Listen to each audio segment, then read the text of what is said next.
अगर हम किसी भी मार्ग में पूर्णतः लिप्त हो जाएं, अगर हम पूरा ही प्रेमी बन पाएं, अगर हम पूरा ही कर्म योगी बन पाएं, या अगर हम पूरा ही ज्ञानी बन पाएं, तो हम ब्रह्म को प्राप्त कर सकते हैं। यहाँ सोचने वाली बात यह है कि ब्रह्म क्या है? क्या ब्रह्म एक विचार है? क्या हम ये सोचते हैं कि हमारे विचारों का ही ये आयाम, चाहे वो ज्ञान हो, भक्ति हो, कर्म हो, ये मनुष्य के विचार के आयाम हैं। और अगर हम अगर हम इन मार्गों को एक सीढ़ी की तरह से समझें और ब्रह्म को हम एज ए रूफटॉप समझें, तो फिर ये सीढ़ियां हमेशा रूफटॉप से लगी ही होती हैं, कभी छूटती नहीं हैं। तो ये जो श्रृंखला बन रही है, विचारों की ही श्रृंखला है, तो क्या फिर ब्रह्म भी हमारे विचारों का ही रूप है? क्या ब्रह्म इतना सीमित है?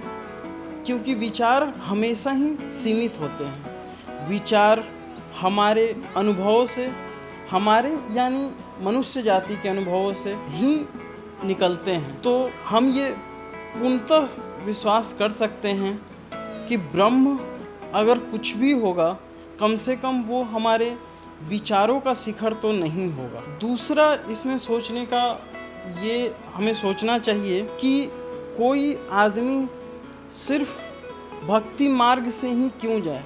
अगर वो भक्ति मार्ग जा रहा है तो उसको क्या कर्म छोड़ देना है? क्या उसको ज्ञान छोड़ देना है? क्या मनुष्य की इतनी बड़ी दो संभावनाओं को उसे त्याग देना चाहिए? अगर कर्म योगी है तो क्या उसे इमोशन का सर्वथा त्याग कर देना चाहिए? क्या उसे ज्ञान का सिर्फ उतना ही व्यवहार करना चाहिए जितना कि उसके कर्म में उपयोगी हो? कोई ज्ञान योगी है तो क्या उसे कर्म का सर्वथा त्याग कर देना चाहिए? क्या उसे समाज के नियम कानून के बंधन में नहीं बंधना चाहिए? क्या उसे प्रेम नहीं करना चाहिए? क्या एक आयाम हमें बाकी आयामों से पूर्णतः काट देती है? या हम कुछ अभी मानो उतना विकसित नहीं हो पाया है जो तीनों आयामों को एक साथ साध सके?